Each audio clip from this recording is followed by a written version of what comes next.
What are some of the solutions that schools should be looking at? In terms of looking at it proactively, trying to identify from a very early age students that are showing warning signs, students that have anger management issues, students that come from dysfunctional homes. How do you do that?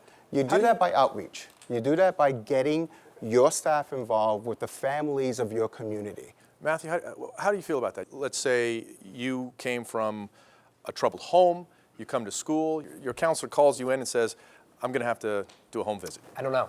I can't relate to that situation because that's not something that's directly affected me, but I can tell you this much. If students don't get the help they need and the help they deserve, that's how catastrophe happens. And we live in a society right now where we don't want to address mental health. We don't want to address issues that students have internally. We want to blame outside things for those issues. As a student, you feel very shamed upon if you go to get help. It's not like a very good environment, especially around other students, to say, oh, I have a problem, I'm going to go get help with an adult. They have to be a place in school or in the community where that child can go to get help or seek help. Just like she said, some children feel embarrassed.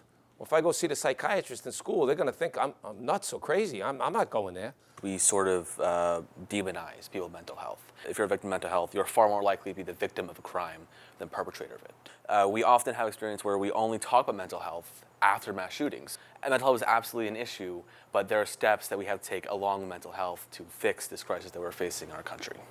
Some people, the immediate response is, well, we got to ban guns.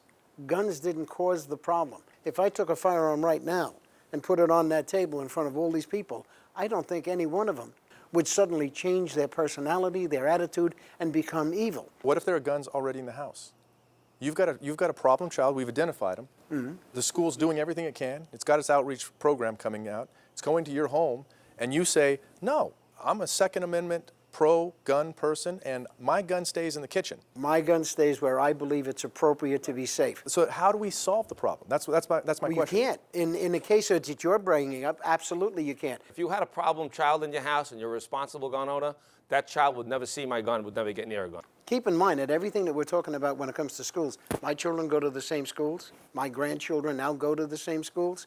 We're just as much horrified about all of this as everybody else.